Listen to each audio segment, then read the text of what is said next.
Ngayon, akala natin, huminto na ang pangungurakot ng Marcos administration. Hindi huminto dahil si Congressman Lipisti mismo ang nagbulgar na sa 2026 GAA mayroong tinago na 497 billion pesos insertion. Para saan yun?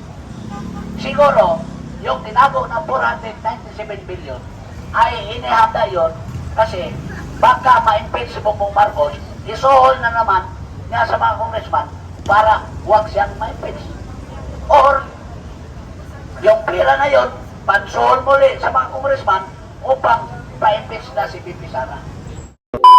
Mga kababayan ko, ang panawagan natin, hindi na pag-aalsa, wala yun. Ang panawagan natin ay yung pagkundina sa mga korupsyon na nangyayari sa bayan ito sa panahon ng administrasyon ni Bongbong Marcos. 3 taon siyang naging presidente at mag-4 na taon na. Umpisa pa lang ng kanyang panunungkulan, makikita na natin ang kanyang agenda o minimite para sa bayang ito. Noong una, sa kampanya, pinudol niya tayo sa pamamagitan ng kanyang pagsasabi na babangon muli. Babangon muli, yun ang battle cry niya.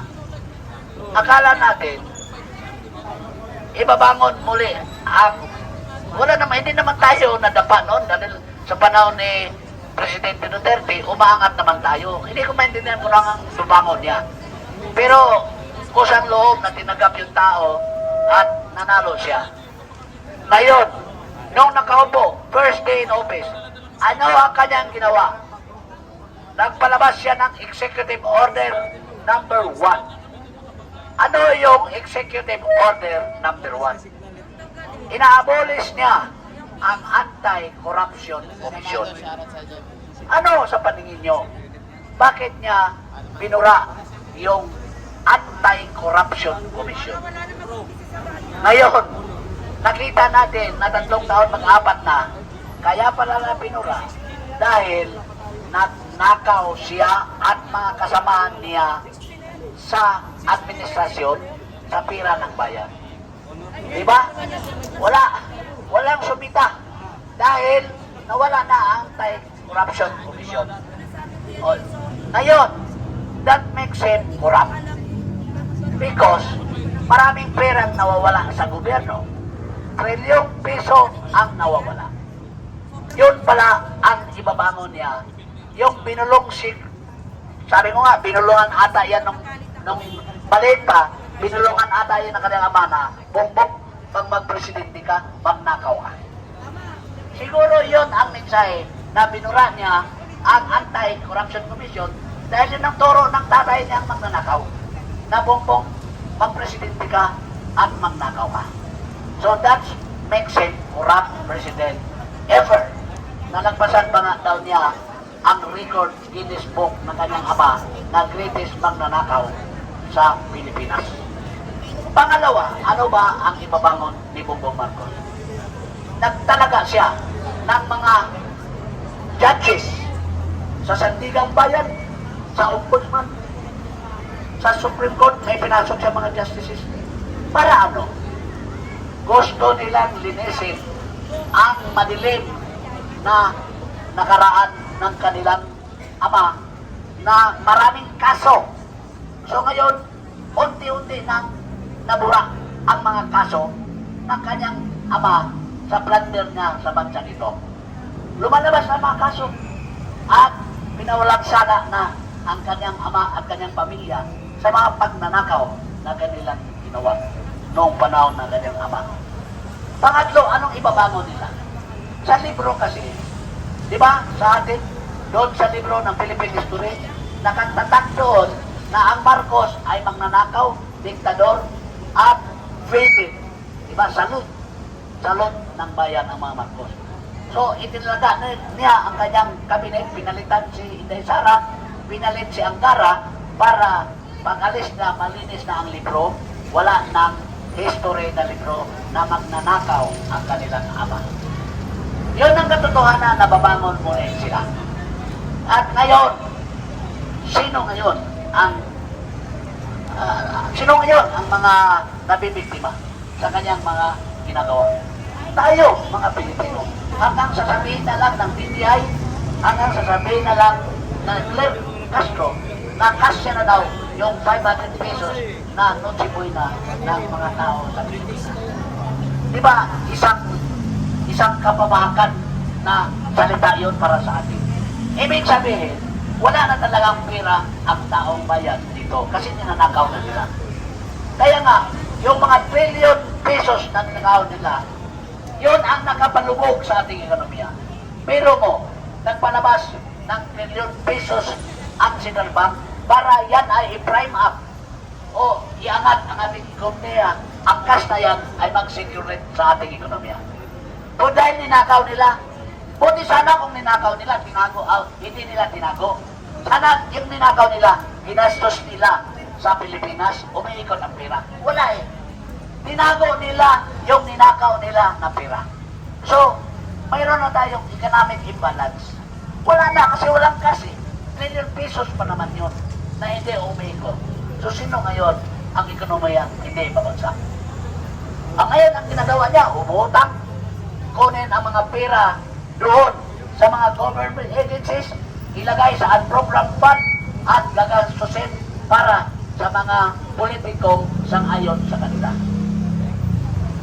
Wala. Saan kaya kukunin ang pera para sa susunod na taon sa Pilipinas? Wala na lang papautang dahil wala na. Sira na ang ating reputasyon sa pangungutang kasi dinanakaw lang ng mga politiko. Ngayon, akala natin huminto na ang pangungurakot ng Marcos administration.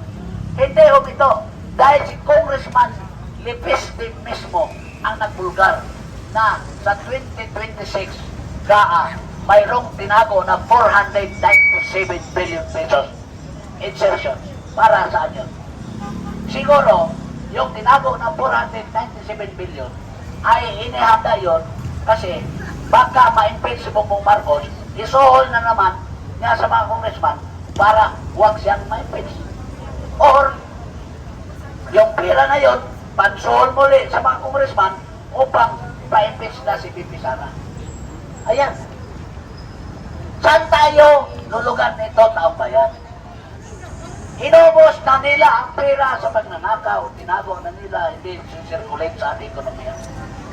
Ngayon, tatahimik pa tayo? Ang rally ng trillion march ay equivalent ng trillion na pesos na ninakaw. Sana naman, sumigaw na sila na si Marcos ang mastermind sa lahat ng pagnanakaw. Dahil siya naman ang pumirma sa 2023 budget hanggang sa 2026 budget. Sino pa ang pwede nating paratangan? Sino? Siya. Kasi siyang presidente. Diba? And that is the danger of having a drug addict president. Sabi ko nga, sa palagi kong sinasabi sa inyo, bawat rally, President Bongbong Marcos is our clear and present danger. A threat to our national security. Kasi, bangat na, nagdadroga. And I hate drugs. Diba? Sino nagsabi doon, I hate drugs? Oh. Tayo din magsabi, hindi lang si Tatay Digong nagsabi doon. Tayo, we hate drugs. Kasi, that threatens our national security. Dapat maintindihan natin yan. Nakakadismaya na palagi tayo nagrarally dito. Pero wala namang inabot yung pagrarally natin. Di ba? So, kung meron tayong Iglesia ni Cristo nagrarally, milyon na taong lumalabas, pero wala namang sinabi na Marcos resign. Meron tayong trillion March 1.0 at 2.0 ngayon. Sana naman, tapusin natin yan. Meron tayong konstitusyon na dapat din natin sundin. Meron din panahon na ilalaban natin ang mga ating mga sinusuportahan na mga politiko. Doon tayo Ha? There is time for us. Ha? Na kung gusto niyo maglaban doon sa ayaw ninyo, doon sa constitutionally mandated provision na eleksyon. Ngayon, country first before self. Alam niyo, country first before self. Kung lahat ay nagrarally noon hanggang ngayon, merong sariling interes. Isantabi muna natin ang sariling interes. Unahin muna natin ang bayan. We will save the country from the madness of Bongbong Marcos. We will save the country. The youth, you must demand your future. What will be your future? Ako, tatay ninyo, matanda na, nag-retire. Tinakaw yung pera namin sa GSIS eh. Kaya ako palagi nagsalita.